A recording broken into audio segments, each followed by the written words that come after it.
Magandang umaga, tanghali at gabi sa inyong lahat mga kabrigadang Pinoy Survivor. Happy Tuesday, December 12. Uy, how many days before Christmas? 12 days, no? Bisperas na. Ang lapit na. Merry Christmas sa inyo, Happy Holidays.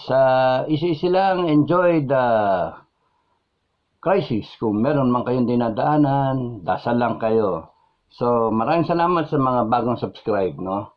Maraming salamat sa mga dati na, na hanggang ngayon hindi pa nagsasawa. So, walang sawa ninyong pagtangkilik sa mga ina-upload kong video. Maraming salamat. At sa mga bago, kindly check out the playlist. At yung mga dati, baka hindi nyo pa napapanood yung buong playlist. Kasi minsan nakikita ko sa mga tanong ninyo na nagtatanong kayo pero na-vlog ko na yun no?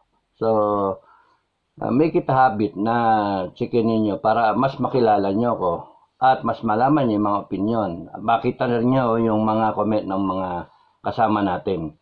So yung mga playlist, merong buhay kadete, buhay PMA, no? Buhay military.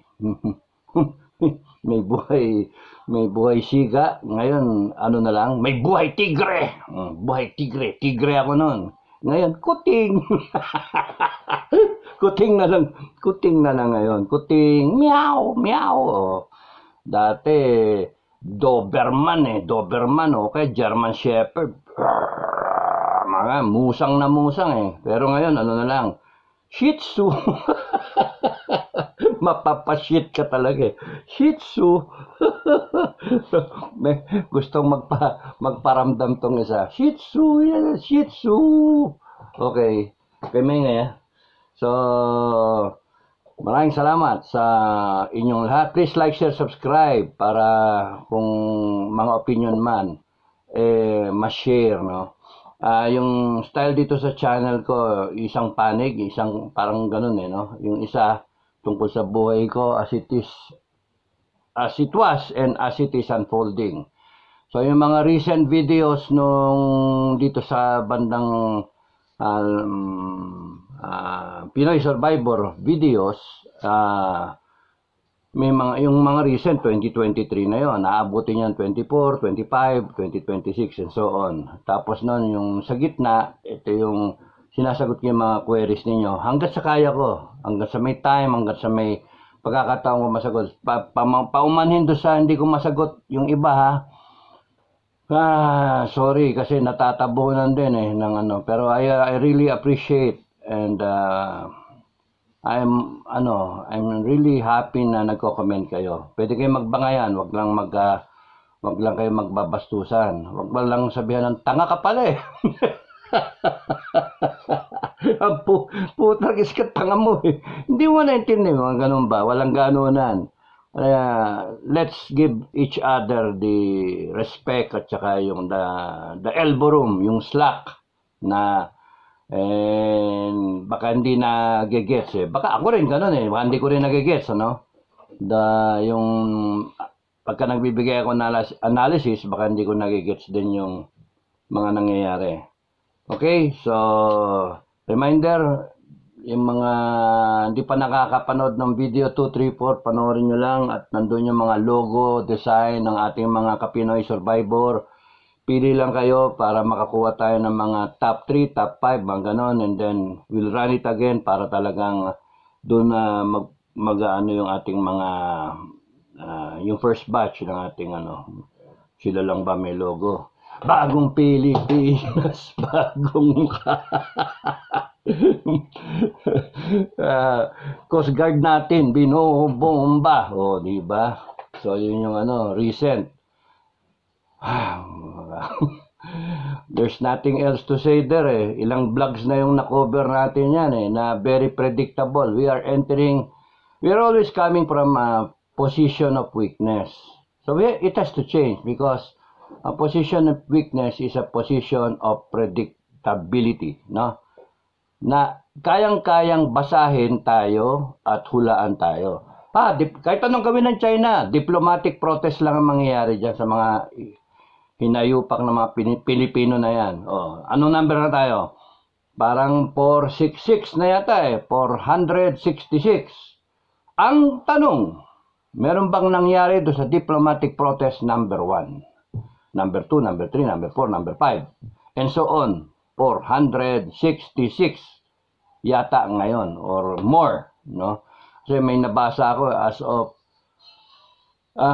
last time 465. So dinagdagan ko na lang ngayon ng isa pa dahil sa diplomatic protest ng diplomatic protest ng yung nangyari. Pero may pagkakaiba this time kasama si General AFP Chief of Staff Omid Browner. Di ba? Nakikinig yung mama, ano. Tama lang 'yon para kung may nangyari doon, yari kayo, China, uupakan namin kayo. Ganun ng Armed Forces sabi ni Omid Browner, dapat pala magdala tayo ng payong, ano. Yung pang-beach na payong, yung ganun kalaki. Yung matibay-tibay, yung mga nasa mall, sa mga Starbucks, ganun payong, pagka winoter kano ka, buksan mo ng ganyan, no? Sabay,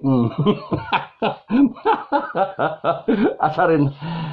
Okay, so briefly, anong dapat gawin natin doon? Ang joke ngayon, asaan ang Pangulo? Di ba? Nasaan ang Pangulo? Magandang title 'yan, ano? Nasaan ang Pangulo? Kasi after a few days, tsaka lang siya nag-comment After a few days. Dapat 'yon, Mr. President, ano? A few hours after. That's the standard. A few hours after an event or an incident, you are right there. People want to see you. What is your stand? Ganon. Yung people are in a quandary. Ano ba gagawin? Ano ba nangyayari? Ano yun? Di ba? So, kung magpapahal tayo ng diplomatic protest, siguro nahiya yung presidente natin na si Ginoong BBM na nahiya na. Wala namang bagong sasabihin. Diplomatic protest lang nagsalita yung si Subiri, nagsalita si Tambi. Nasaan yung Uniteam? Uniteam. Uniteam, tapos yung mga vlogger na iba, na ewan ko kung may bayad yung mga yan Kung tinitira nila si Sara Duterte, si BP, wala pang sinasabi. Nagsalita yung Speaker of the House. Nagsalita yung Senate President. Bakit yung BP wala pa sinasabi? Bakit yung Presidente ba may sinabi na? Granting kunwari magsalita yung Presidente na recently he said something a day yata ago. May sinabi na siya na we strongly lagi naman ganun yung salita natin. We strongly condemn mga salita nila, no? On the dangerous maneuvers in China and hostile. Meron pa sinabing hostile? Wala naman.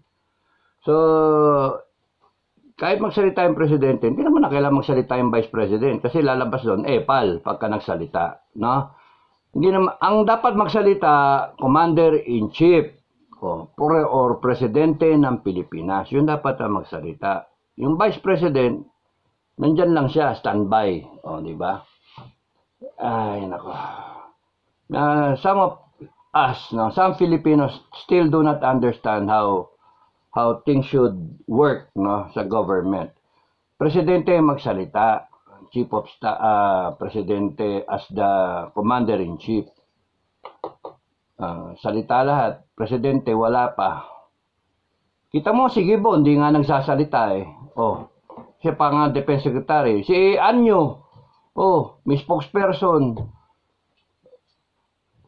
Pero yun nga, ano kaya nangyayari, no? Ano nangyayari sa palagay ninyo? Ano nangyayari diyan sa ano na yan, sa West Philippine Sea? Ilang beses natin napag-usapan yan na lagi naman nagre-resupply. So expect mo na ano yung magiging actions nila. Paggrabe ng paggrabe yan. Okay. So, balik tayo. Once upon a time, nagpapaalam sila. President FBR, President Tobacco, pwede ba kami magtayo? That was 1995. Pwede ba kami magpatayo ng ng mga shanties para dadaungan namin? Wala, hindi kami magtatayo na anything else. Basta para may shelter yung fisherman namin, kakaawa naman. Sabi ni Tobacco. Okay. May nagpatayo ng mga bunker. Barracks. Diplomatic protest. So, wala, hindi natin giniba masyadong mga politiko natin at mga natin noon at that time, kung sino man yung mga DFA natin at that time. Sorry, pero dapat giniba natin yon. Pero kung nagme-maintain na relationship, kasi nga ang iniisip, pera-pera, relations ba? Trade relations. Economics, no? Economy. Wala talaga. Kaya yan, lumakas ang loob. Sila nag-develop ng armed forces nila. Tayo hindi. Okay. Sila nag-develop, tayo hindi. Pero may reason, bakit hindi tayo nag-develop? I can think of a few reasons. Number one, reason. Palpak ang Congress natin They do not see na mag-modernize yung natin ng gano'n. Kasi nag-file na nga, gumawa nga ng batas si Ramos, nagpagawa siya, nag-send off siya ng batas na pinirmahan niya, AFP Modernization Law. Mga allies ni Ramos sa Congress gumawa ng batas sa Senate. AFP Modernization Law, 15-year horizon, 50 billion ang initial funding. Hindi nga naubos yung 50 billion 37 billion lang after so many years.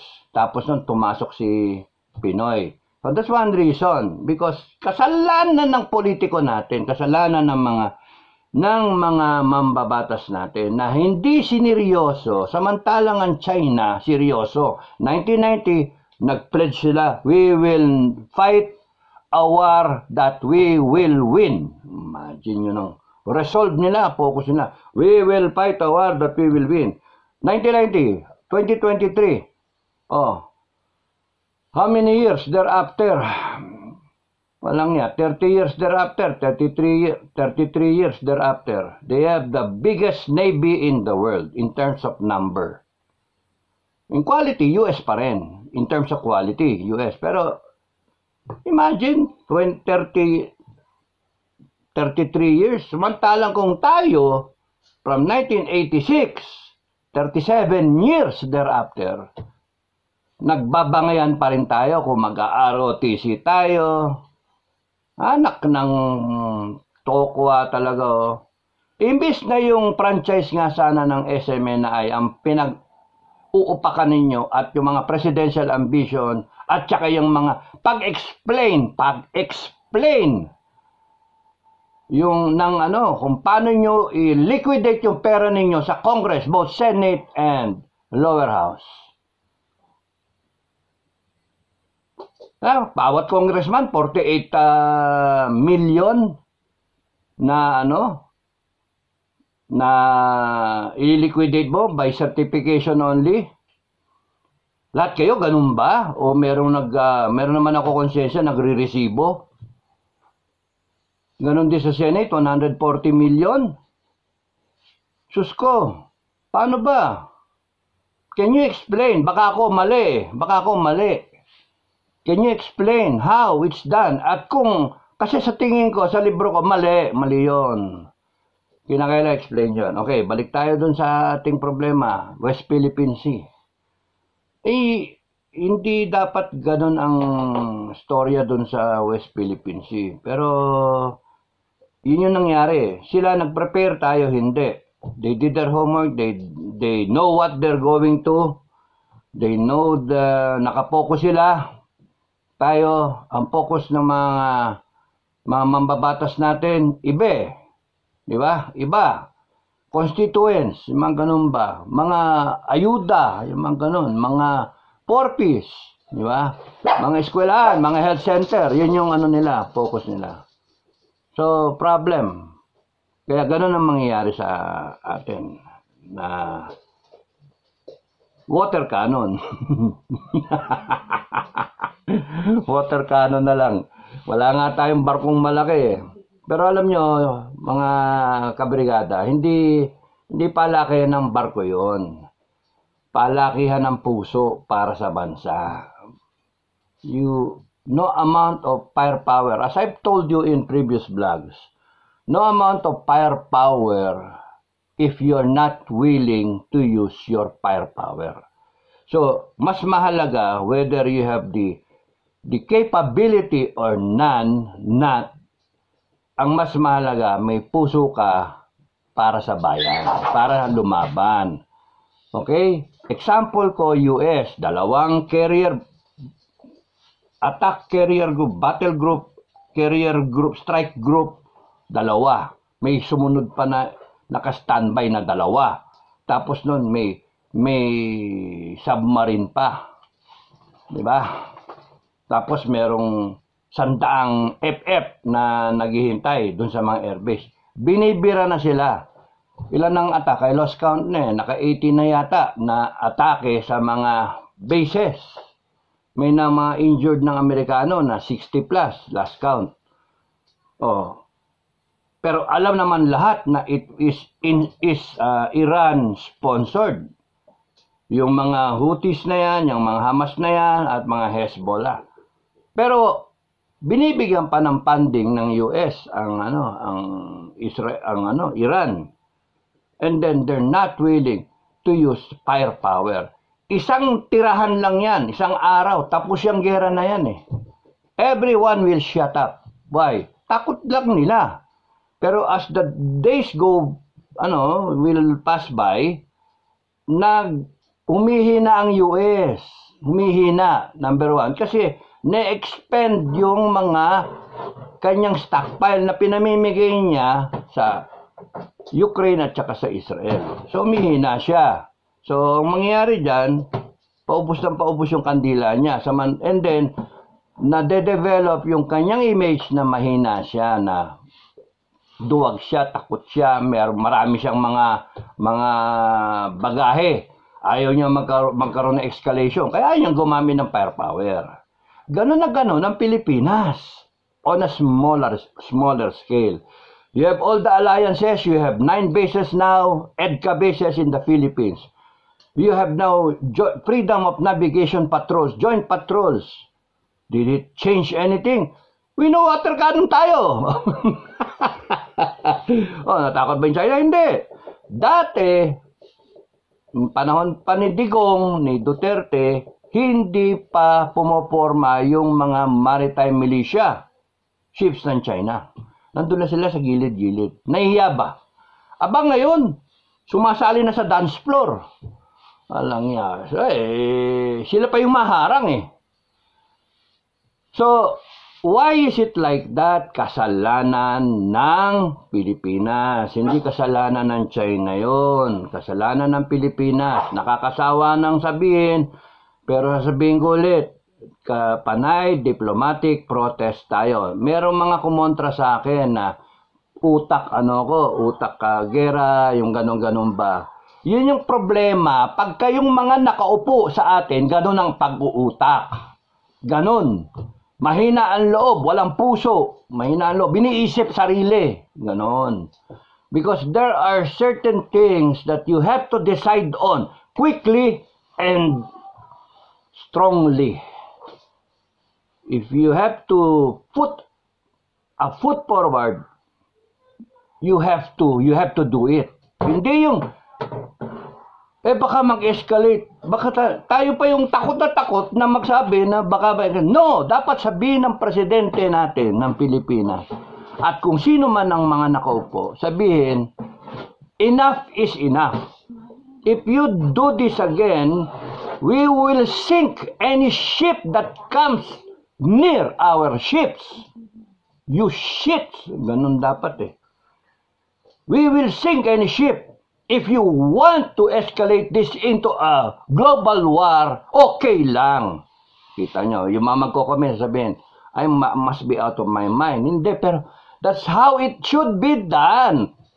Hindi yung nagmamarunong pero mahina naman ang loob. Wala naman. Ayan, bopol. Tingnan mo mangyari sa atin. Next time around, magdala na lang tayo ng payong. Yan na yung mga joke eh. Next time magdala na lang tayo ng payong. Ayan, magpayong nga, wag yung water cannon ka. Tapos, when you hear our defense officials na on the other side, ang good news, we were successful in our mission. Gina-justify niyo yun na yung after all what has happened now, in the previous, and in so many previous weeks o months before, laging ganun ang mindset na, anyway, we accomplished the mission. Mga guys in the Defense Department, lahat kayo in the task force ng West Philippine Sea, dun sa AFP kung meron man as a Coast Guard, you do not speak that way. Let me tell you, pagka kayo nagsalita ng ganon, para kayong nagsabi, para madaling maintindihan, imbes ako maka 100, pwede na rin akong 70. Kasi pasang-awa, okay na rin. Pasado pa rin. Na-accomplish pa rin yung mission. You are not striving for excellence. You are not striving for a better performance. Tama na yung pasang-awa. Na-accomplish namin yung mission, which is to deliver the supplies. Hindi nyo iniisip na merong repercussion. Yan sinasabi ko na sa inyo. Merong repercussion yung nangyayari na yan na pagsama-samahin mo in total, ang nagiging mindset naman ng China. Hindi lang kasi tayo yung may mindset. Ang mindset natin, okay naman, nakapag-deliver kami. Mission accomplished pa rin. You hear people in the defense department and in the armed forces, mga spokespeople natin, saying, we have accomplished naman the mission. Yun yung dito, yun yung take away dito. That is wrong. You do not, gentlemen of the Cadet Corps, you do not speak that way. Let me remind you, because parang sinasabing, justify ninyo yung sarili ninyo. When you do that, yung utak ninyo kulang sa standard setting. Payag na kayo sa 70. Payag na kayo sa pagsang-awa. Hindi tama yun. Yung 90 nga, para sa mga studious na tao, kulang pa yung 90. Ang gusto nila, 100. Ang gusto nila, ayaw nga nila 99 Ayaw nila 98 Masama ang palo. Because ang gusto nila, gumraduate as valedictorian, cum laude, summa cum laude, magna cum laude, ganon. Mga cum. Sabi na iba, cum laude. Ako ba nadinig nyo? Cum laude. Ano yung cum laude? Bago yun Cum laude. Kasi ang nadidinig ko laude. Cum laude. Magna cum laude. Summa cum laude. Summa cum laude. Lintsuga na yan. Nabago yung Anyway. So, ang dapat isipin natin, mentors natin tinatanggap yung ginagawa ng China sa atin. Nagkakaroon tayo ng image sa mata ng mga Chinese, buong population ng Chinese at sa buong mundo, na sila talaga ang may karapatan dun sa dagat na yun. Duwag talaga ang Pilipino. We are not willing to stand up and fight for what is ours. Okay na lang kasi ayaw namin ng gera. Yun yung image natin. And the moment na nasanay na ang mga tao, ultimo ang Pilipino, nasanay na yung population natin. Kasi, what's there to expect? Water cannon na naman, diplomatic protest na naman. Wala naman tayong ginagawa People start giving up. People start to give up on our legal claim. Just as in, meron kang lupa. Hindi mo napupuntahan kasi hindi mo alam o kaya busy ka masyado sa ginagawa mo, pinamana ng magulang mo. Nung nagka-time ka na lang, ay nako, ang dami na squatter. Tapos papail ka ngayon, eviction. Kakasuhan pa.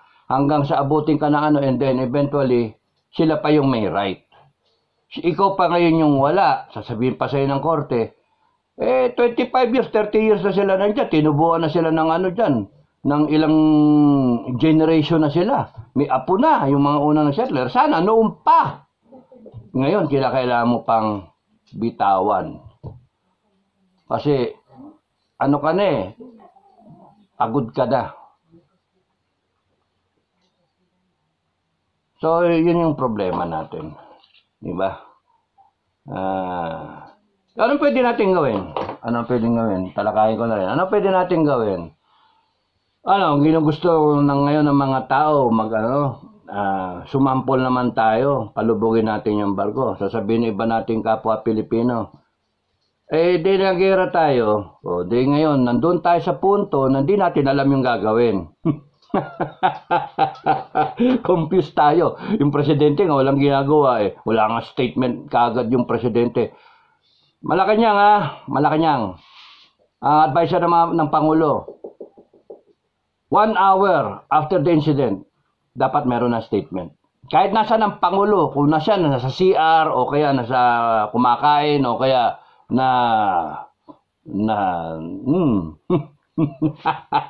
may ginagawa na secret o okay, may meeting.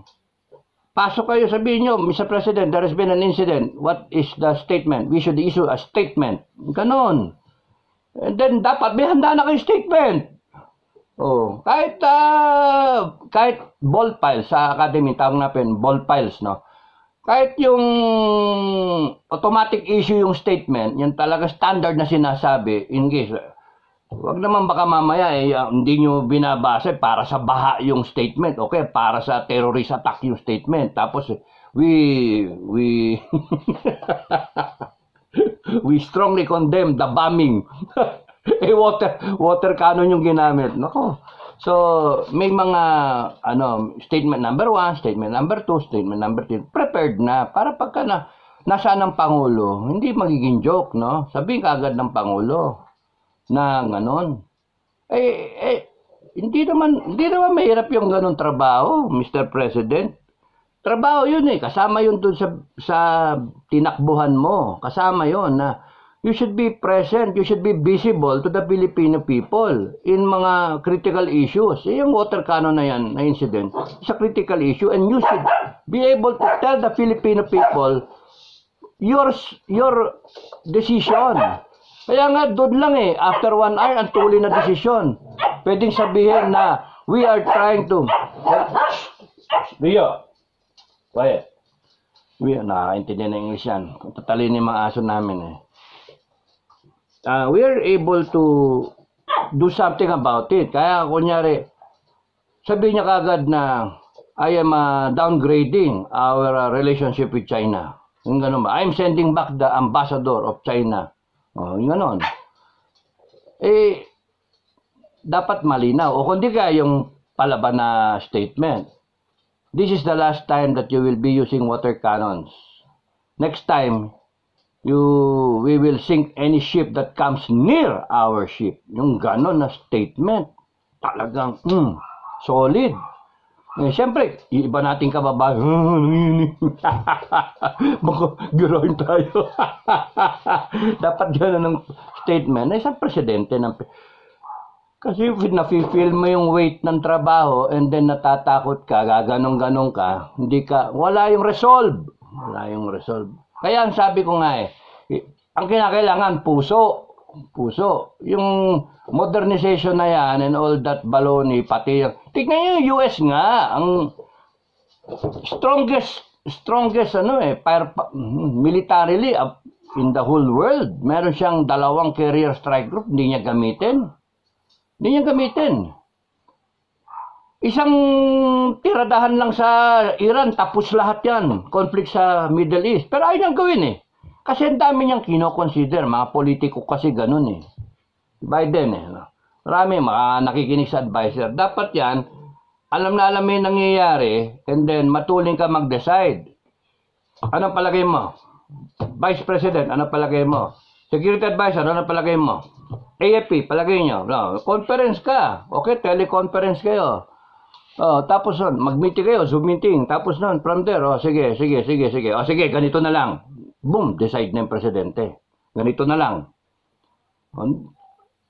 Issue tayo statement. Issue kayo statement. Basta ako, mag-issue ako statement. You take it from what I will say. Parang, uy, pati sila nagtatanong, ano yung sasabihin ng presidente? Yung palang sasabihin. O, sige, next time, pwede ulit kayo mag-water cannon. Okay lang, next time we will file another diplomatic protest. Kung ganun sasabihin ng presidente, wala. Sira tayo talaga. We are a nation of scared brown people. Yun yung dating. In China, paniwala nila ngayon, kanila yon. Buong teritoryo na yon. Yung buong water na yon. Scarborough, kanila yon. Kasi, guys, 2012 pa yon. Hanggang ngayon, kanila pa rin eh. Nakakainis tayo. Pakita tayo ng papel, ng titulo natin, ng arbitral ruling, pero wala naman tayong ginagawa to take possession. Kaya na pa pwede natin gawin? Ako, imagine natin, kunyari imagine ko sorry guys, wala akong ambition, pero imagine ko lang kung ako yung nasa sitwasyon na yon. Given yung nangyayari ngayon, tas minana ko, tas ganyan na. Number 1, sakit ng ulo, no? Number 1. Pagalitan ko na yung ambassador. Sabi ko sa kanya, tetreten ko na siya, huli na to. Susunod, mag-impake ka na. Habang sinasermonan kita, pagka uwi mo, mag-impake ka na. Because you next time around, sa next resupply mission, and I will announce it, there will be another resupply RORE mission. I will announce it so that I will observe what you will be doing. And if you move an inch, yari ka, uwi ka. And then, yun nga, magpapalubog na ako ng barko, ganon. O pwedeng, hindi ko na muna gawin yon. Pwede, hindi ko muna gawin yon. Kasi sasabihin nyo, utak gyera ako no? Hindi, sasabihan ko, si General Browner, at saka itong mga LGU, mga governor ko, kaya pati yung Congress, sasabihin ko lahat sila, ganito magiging strategy natin. I-organize na natin yung ating reserve force nga by regions. Because if we commit to an escalation against China, we better be ready. We better be ready, no? So, I'm giving you 9 months. Bakit 9 months? 11 months. O, 11 months na lang. Sige. Because, yung whatever you say, whatever you do, itatiming ko yan sa ng presidente ng US, election. Magkakapalitan ng presidente ng US na November ang election nila next year, November. So, ang malamang ngayon si Trump wala na si Biden unless nadayain nila. So si Trump ang matunog, may nahirapan yung dalawa na matinding kalaban, yung next in line, si DeSantis tsaka si Haley. Parehong magkapata sila pero hindi nila kaya si Trump. Yun yung problema nila.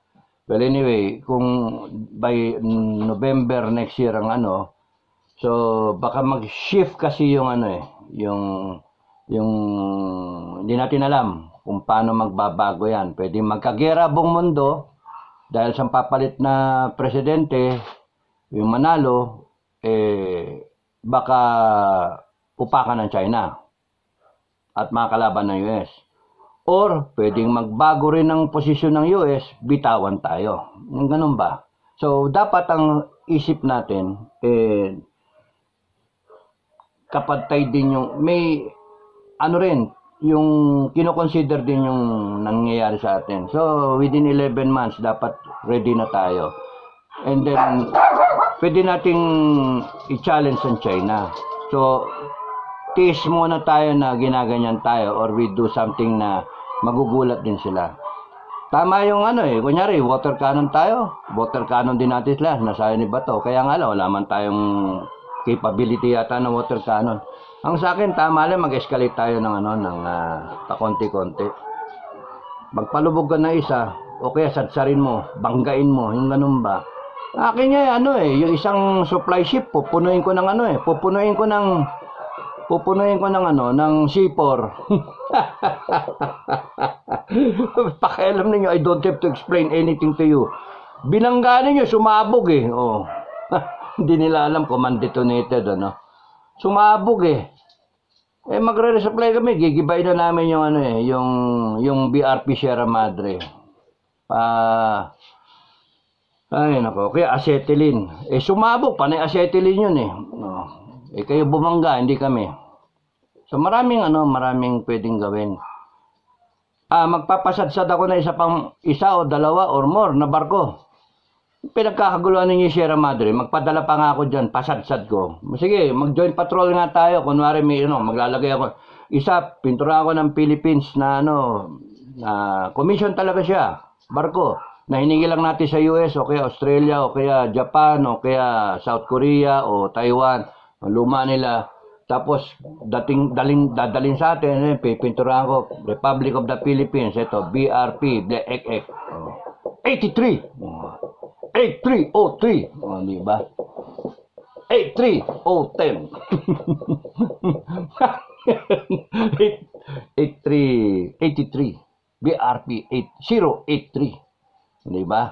Tapos nun, irarana ground ko doon sa lahat ng pwede. Dito, BRP Sierra Madre, dagdagan ko. Sa Scarborough Shoal, lagyan ko. Sige. Pikong kayo ngayon. Sa bawat water cannon ninyo sa amin, isang barko, isasadsad ko dyan. Di ba? Walang gera yun. Sa bawat isa, sa bawat lapid nyo, sa bawat harang ninyo, sa bawat gawin ninyo, magsasadsad ako ng isang barko dyan na military. Kasi pagka inupakan nyo, at may tao yun, pagka inupakan nyo, wow, trigger yung mutual defense. Mapikong kayo hanggang sa gusto nyo.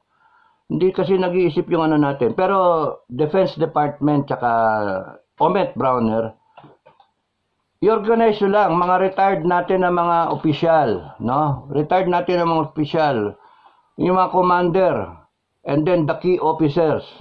Let the commander decide kung sino na. Basta bigyan nyo siya ng listahan ng mga officers and men doon sa area niya. Region 1, Region 2, Region 3, Region 4, etc. And then, kunyari, kausapin nyo si Parlade. Si Parlade. 3-star. Gawin mo siyang reserve na 4-star. 4-star general siya in the reserve of a reserve force o reserve command. Na kunyari, saan ba si Parlade? Kung saan ba parte si Parlade? Example lang, kunwari, nasa Nueva Ecija siya, o doon siya, Nueva Ecija, region, and then,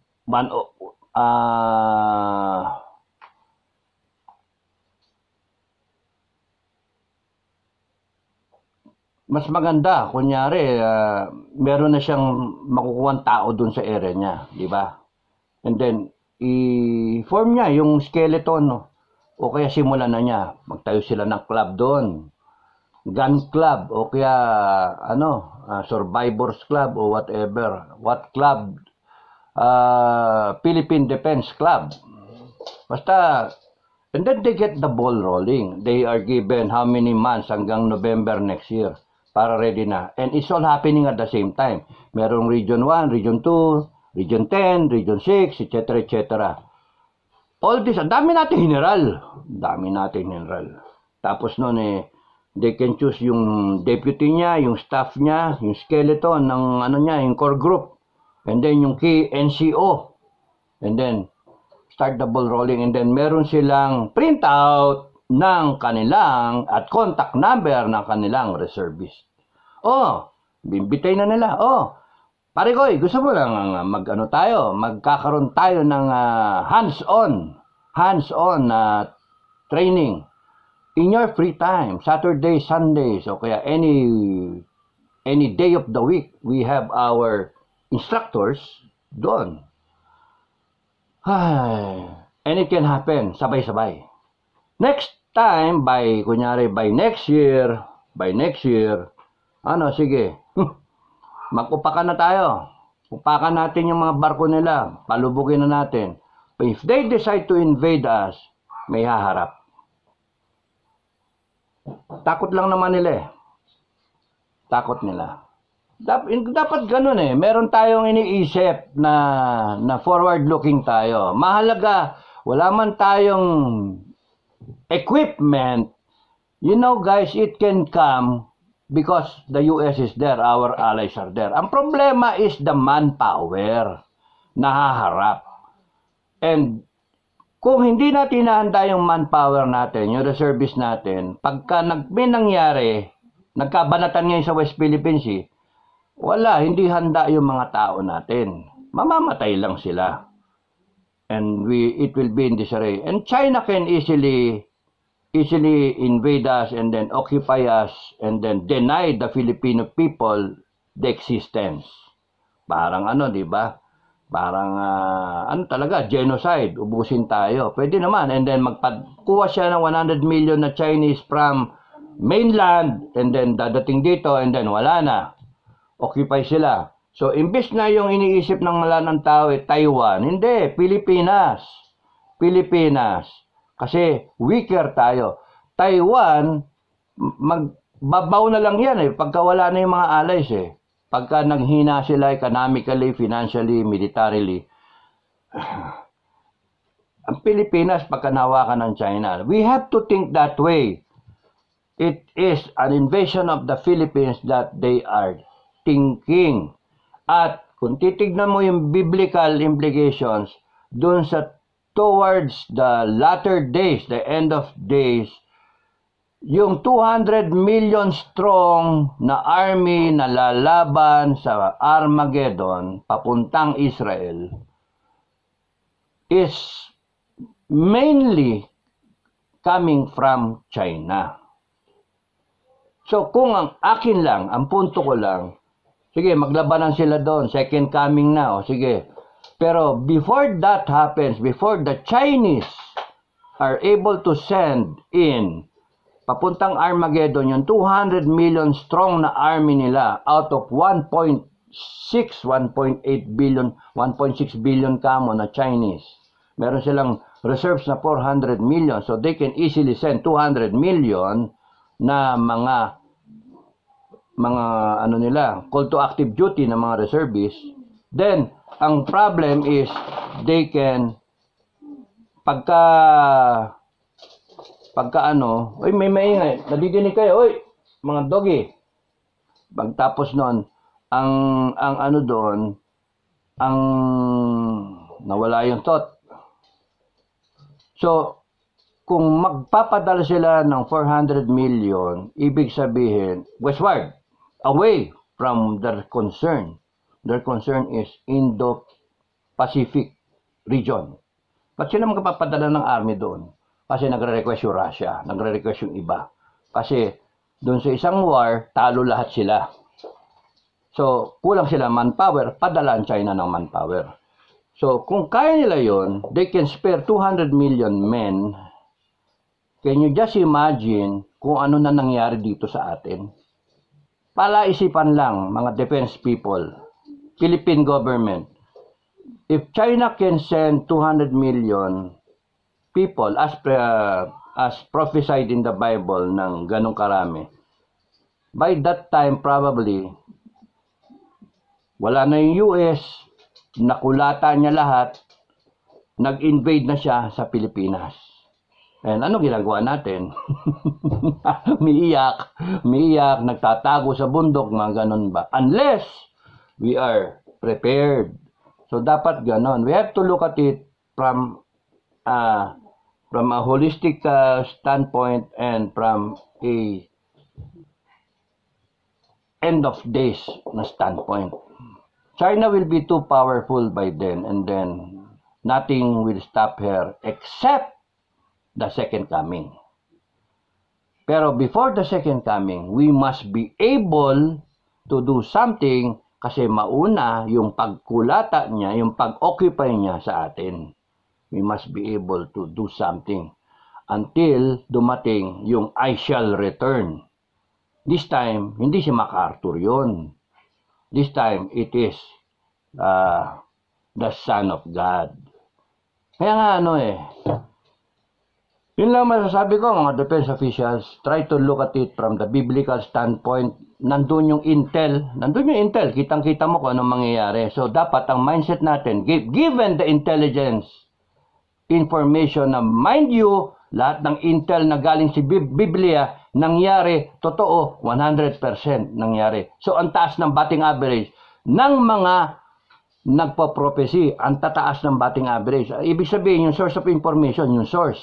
Hindi pwedeng pigain ng Congress. Yun yung source mo. Sino yung source mo? Si Apo, si Apo Jan Sinulat niya lahat hindi, patawag ng Congress, wala na. So, ang dyan, we have to look at it from the way it was written and then prophesied and then dapat yung kilos natin in accordance with.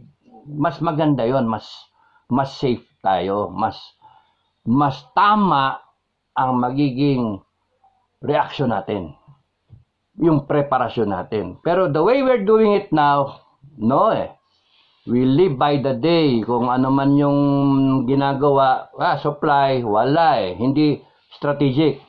We have to look at it na anytime in the future, near future, pwede na tayong girahin ng China. Because yung nakikita mo dati, ang layo pa nila palapit sila ng palapit. Ngayon yung militia nila, nakikialam na, nakikiharang na. At yung Coast Guard natin, inutil na. Hindi na takot. Dapat police ng coastal waters natin, ng dagat natin, ng Coast Guard natin Sila dapat yung police dyan wala. Saka nakakita yung police tumatakbo o binabastos ng kriminal, di ba? In this case, China yung kriminal. Tapos panay diplomatic protest. Sabi ko nga dapat mag-coordinate ang ating mga kinakaukulan. So kung ako yun nandyan, I will make it a point and make them alam nila na for every incident that they cause in the West Philippine Sea, it means me running aground another ship other than BRP Sierra Madre, BRP Iking, BRP 83, BRP Matikas, etc. Lahat ng PMA classes ilalagay ko, Magiting, Mapitagan, di ba? Masikap, mga Sandiwa, Sandigan, Di Malupig, lahat sila, Matapat. Lahat lagay ko, Maginoo, lahat ng at yung mga recent na classes pa. Lalagyan ko pa yan na Tapos sige, lagyan ko pa ng tropa. Di ba? At yun yung mga call to yung mandatory service ng mga Navy at Marines. Doon, padala ko. 1 month kayo dyan. And then, meron resupply na naman. Mga ganun ba? O kaya, rotation. Para magkaroon ng experience lahat. Kita mo yung kundi. Sige, isa pa. Bombay nyo pa kami kanyon. That means another ship. Okay, sino magdodonate sa amin ng barko na luma hanggang sa magpasad tayo ng lumang aircraft carrier doon para may airport na doon.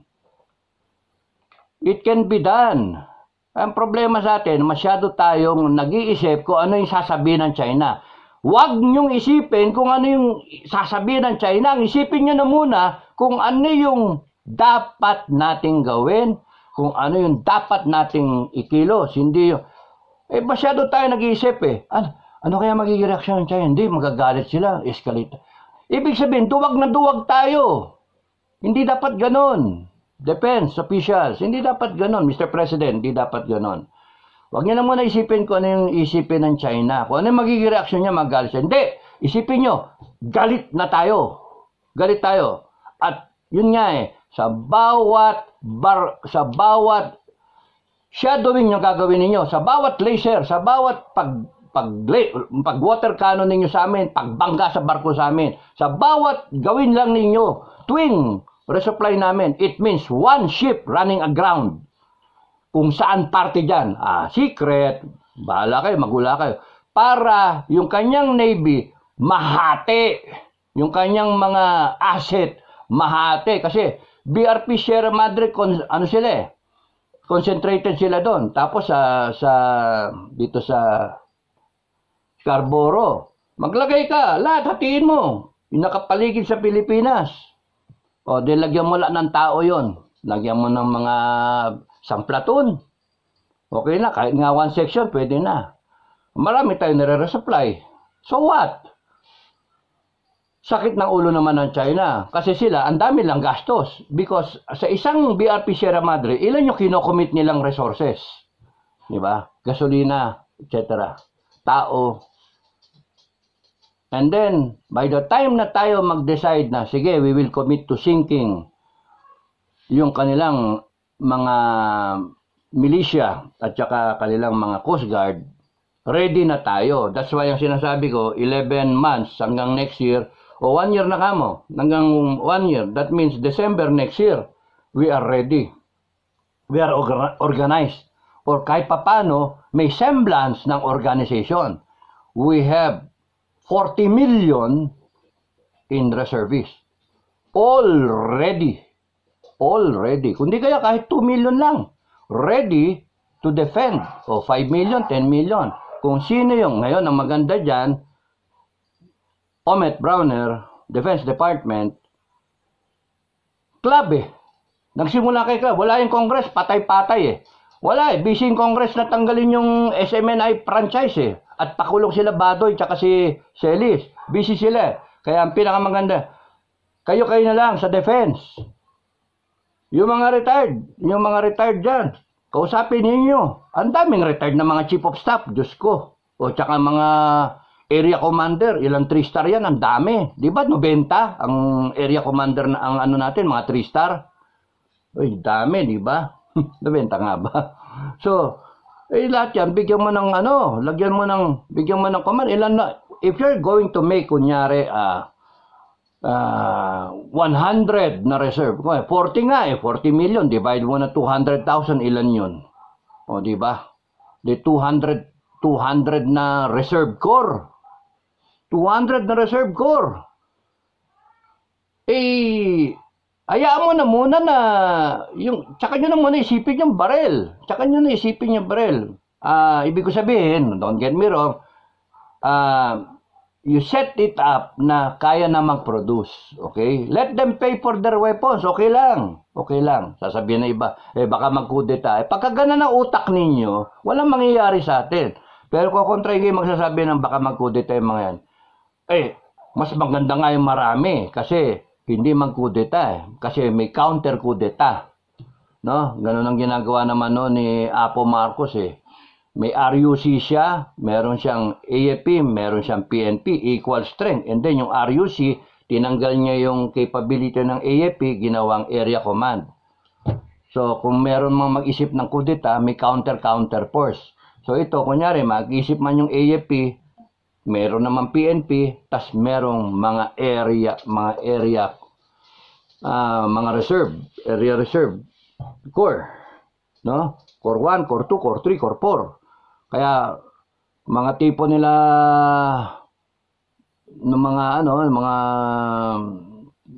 mga na-retire, bigyan sila ng command and then let them train their people. Get to know their people, mga actual reserves. Get to know each other, get to know their capabilities, maturuan sila, kahit sila lang, as a club, as a rifle club, or as a beginner's club, or as an enthusiast club, survival club, o K9 club. Mga kagat lang ng mga ano. So, ganon. And then, before you know it, they are teaching already per region. Kesa sa idle time, TikTok, Facebook, ganon, YouTube, walang mangyari. Pero kung ang pinag-uusapan ng mga taon to, how to defend the Republic And mismo sa area nila, saan dito ang ambuscade? Saan dito? Gawa tayo ng tunnel, gawa tayo ng ganito. This will be our, alam mo, dito tayo magdedepensa. Oh. Paano tayo gagawa ng ating sariling maritime militia dito sa area natin? Kung tayo, nasa Cagayan tayo, mahaba yung ating coastline. Ganito ang gagawin natin. Ganon, let them be the one. Ang AFP tsaka Defense, sila lang yung nag-supervise, di ba? So, ganon yung kwento na nasaan ang Pangulo? Tapos no na AFP. Sa akin ganun ang gagawin ko. Hindi ako muna uupak. Kung umupak man ako, calculated, kasi alam ko mayroon tayong mutual defense. Siguro babanatan ko na yan. Magpapalubog ako ng barko. Isang barko papalubugin ko. Kokotahan ko yung AFP. Isa lang. Huwag mo nang dalawa. Isa lang muna. Sir, kung lumaban, uwi kayo. Takbo kayo. Isa lang. Pagka palubog nyo, hit and run. Ganun ba? Uwi kayo. Kasi pag inupakan nila tayo, trigger yung mutual defense. It will happen naman, kaya naman upakan because we're trying to defend ourselves. Ganun ba? Okay, you fire a warning shot. Isa yun. Fire a warning shot. Bam! Hindi lang yung baril yung kanyon na malakas. You fire a missile or a torpedo. Ganun.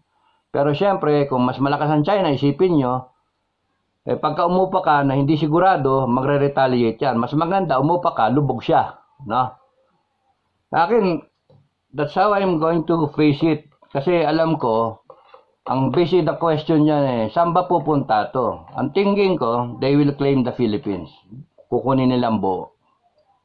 Because you're thinking of 1.4 billion people, 1.6 billion people, I lost count, yung population nila. Expendable yung iba sa kanila.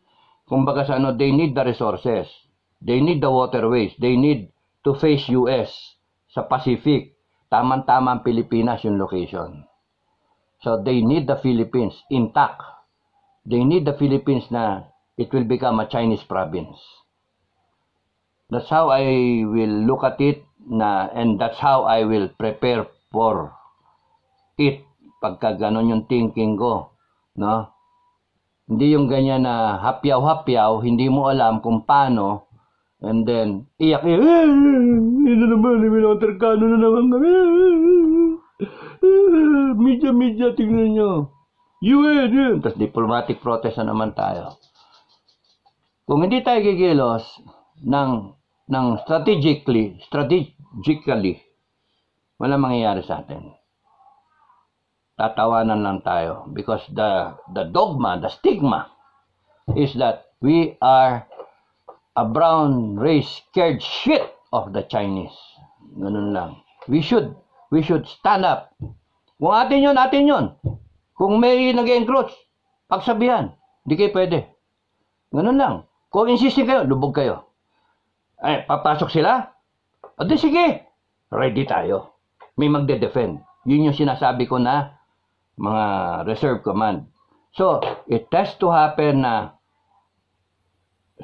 ang utak meron ka ng timeline. Naka-form na yung timeline mo kung paano. That's how it should be done. Yung mga diplomatic protest na yun, wala mangyayari dyan. Kasi yung 465 na una, wala nangyayari. Yung ating arbitral ruling, okay, hawakan mo lang yan, lagay mo sa drawer kasi wala namang pumapansin. Even UN Kung sa akin alis pa ako sa UN Bakit? Tarantado kayong mga taga-UN. Walang mapupurbetso sa inyo. Gastos lang. Isipin nyo, ilang protesta kami, hindi nyo inaksyonan. Mga gago kayo. Panay politiko kayo dyan. Kasi inisip nyo, China, trade, etc. Hindi, alis na lang kami UN. Mga gago kayo. Hindi namin kailangan ng UN. We will defend ourselves. Tapos yung US, pagka ikaw, hindi ka rin umayos, sige, we will sever our relationship with the US na yung ating Mutual Defense Treaty. Ang mahalaga kasi we know kung ano yung gusto natin at may puso tayo. Ngayon ang tanong, kung ang Pilipino may puso ba para sa Pilipinas? Yun ang sagutin ninyo. Okay, maraming salamat. Hanggang doon na lang ako. Thank you. God bless everyone.